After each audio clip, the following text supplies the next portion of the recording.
ఒక నాయకుడికి కొలబద్దేంటి? ఆయన గడిచిన ఎన్నికల్లో సాధించిన ఓట్ల, అవతల పక్షం వాళ్ళ మీద సాధించిన మెజారిటీన? ఈ రెండూ కాదు. ఆ నాయకుడు పాలిస్తున్న రాష్ట్రమో దేశమో ఆ దేశం సాధించిన ప్రగతి. ఎలా? ప్రపంచవ్యాప్తంగా చూసుకుంటే. ఆ రకంగా చూసుకుంటే ఇవాళ భారతదేశం దూసుకుపోతోంది. And hats off to Modi. ఇది ప్రపంచం అంటున్నమాట. 25 ఏళ్ల క్రితం గుజరాత్ ముఖ్యమంత్రిగా ప్రజలకు పరిచయమైన మోడీ ఈరోజు భారతదేశ ప్రధానమంత్రిగా ఆయన ఎన్డీఏ పక్షాన భారతదేశాన్ని ఏలుతున్న తీరుని ప్రపంచం గమనిస్తూ ఉంది. ట్రాన్స్ఫర్మేషన్ చాలా ఉంది మోదీలో. ఒక స్వయం సేవక్గా ఆర్ఎస్ఎస్ కార్యాలయం నుంచి అడుగులు బయట వేసిన మోడీ ఢిల్లీలో నేషనల్ జనరల్ సెక్రటరీగా ఉంటూ సాదా సీదా జీవనం గడుపుతూ పార్టీని బలోపేతం చేయడం వెనుక పెట్టిన దృష్టి, అలాగే చేసిన కృషి ఇవన్నీ ఫలించి 2014లో బీజేపీ ఆధ్వర్యంలోని ఎన్డీఏ ఒక బలమైన శక్తిగా ఆవిర్భవించింది. ఇవాళ ఎన్డీఏ 3వ దఫా ప్రధానిగా ఆయన బాధ్యతలు చేపట్టిన తర్వాత మేజర్ అచీవ్మెంట్ ఏంటంటే జపాన్ని భారతదేశం అధిగమించింది. ప్రపంచ ఆర్థిక వ్యవస్థ జీడిపిలో 2014లో 10వ స్థానంలో ఉన్న భారతదేశం ఈరోజు 4వ స్థానానికి వచ్చింది.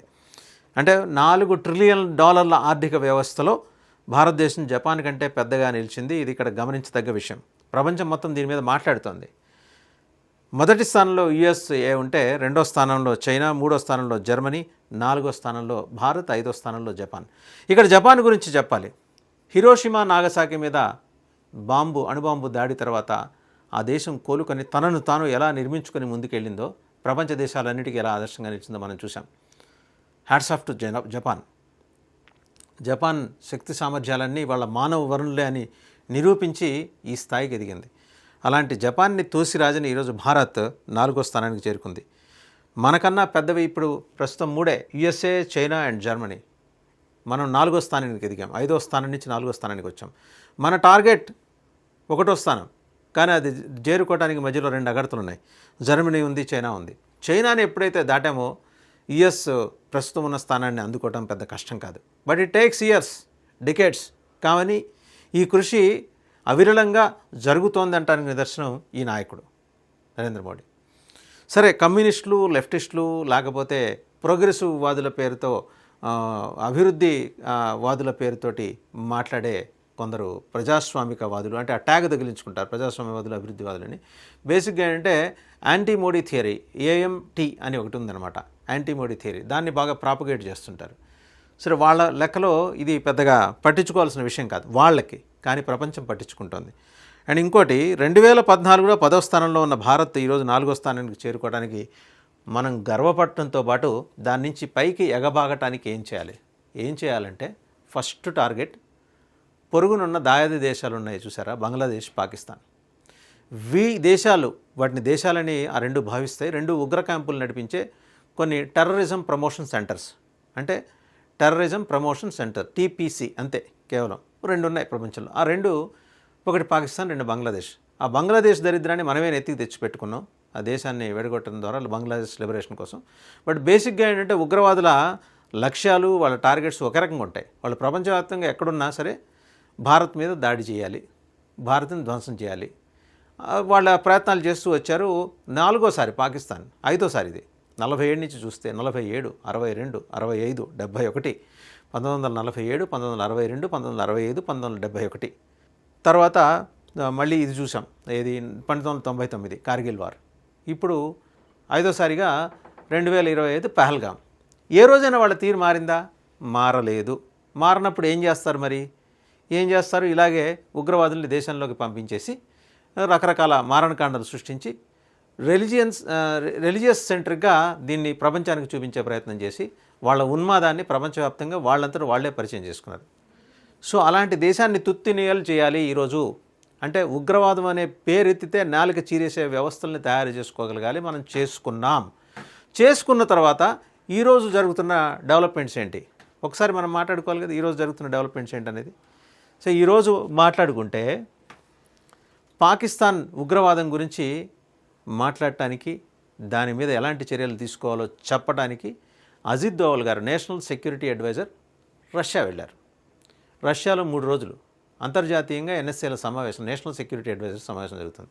అక్కడ ఆయన మాట్లాడబోతున్నారు. మనం తీసుకున్న చర్యల గురించి, మనం వాళ్ళ వైరీ శిబిరాలని ఎలా ధ్వంసం చేశామో విత్ ఎవిడెన్స్ ఆయన పవర్ పాయింట్ ప్రజెంటేషన్ ఇవ్వబోతున్నారు. ఇంకెంతకంటే ఏం కావాలి?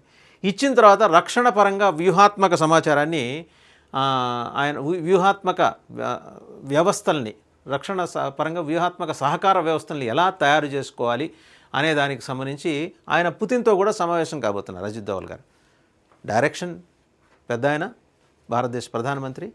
అక్కడికి వెళ్ళేది ఒక యువకుడు, 80 ఏళ్ల యువకుడు అజిత్ దోవల్. ఆయన మాట్లాడబోతున్నారు.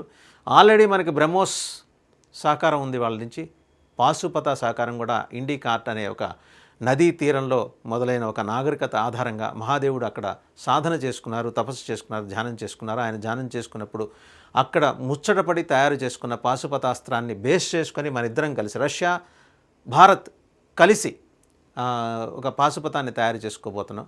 ఉగ్రవాదాన్ని తుదముట్టించే క్రమంలో భారత్ రష్యా సహకారం ముందుకు దూసుకెళ్తుంది. అదే చాలా పాజిటివ్గా ముందుకెళ్తున్న క్రమంలో మనం బహుశా వచ్చే ఏడాది జర్మనీని దాటి చైనా దాకా మనం వచ్చిన ఆశ్చర్యపోనక్కర్లేదు. శభాష్ మోదీ అని ప్రపంచం ఆయనకు చప్పట్లు కొడుతోంది. ఇది ఆయన ఒక్కడి కార్యదక్షత మాత్రమే కాదు, ఆయన చుట్టూ ఉన్న ఇంటలెక్చువల్ స్టీమ్ అండ్ వాళ్ళందరూ కూడా ఏంటంటే సెల్ఫ్లెస్గా, నిస్వార్థంగా ఆలోచిస్తున్నారు. కాబట్టి ఇవాళ ఇంత ఆర్థిక శక్తిగా మనం ఎదిగే అవకాశాన్ని మనం దక్కించుకున్నాం, దాన్ని మనం సొంతం చేసుకున్నాం. ఇవాళ మరి జపాన్ని తోసిరాజుని 4వ స్థానం దాకా వచ్చామంటే ఇది సామాన్య వ్యవహారం కాదు. ఇప్పుడు నెక్స్ట్ టార్గెట్ మనకున్నవి ఏంటంటే టెర్రరిజాన్ని దునుమాటం. మనకి పక్కన బంగ్లాదేశ్ నుంచి కూడా మహమ్మద్ యూనస్ రెడీగా ఉన్నాడు. ఆయన కూడా చైనా నుంచి అరువు తెచ్చుకున్న బొమ్మ తుపాకీలతో మనల్ని బెదిరించడానికి. బంగ్లాలో మన సిలిగురిని ఆనుకొని అక్కడ బంగ్లాదేశ్లో అప్పట్లో, ఇప్పటి బంగ్లాదేశ్, అప్పటి ఉమ్మడి భారతదేశంలో బ్రిటిష్ వాడు ఒక ఎయిర్ బేస్ కట్టుకున్నాడు 1931లో, రెండో ప్రపంచ యుద్ధం కోసమని కట్టుకున్నాడు. సరే, ఆ ఎయిర్ బేస్ని ఇప్పుడు ఎయిర్పోర్ట్గా తయారు చేయడానికి చైనా ముందుకు వచ్చింది. కాంట్రాక్టు, నిర్మాణ కాంట్రాక్ట్ పాకిస్తాన్ దక్కించుకుంది. అదంతా చైనా సృష్టే, చైనాయే కట్టేది, కట్టించేది, అక్కడి నుంచి విధ్వంసం జరపాలని యోచించేది చైనాయే.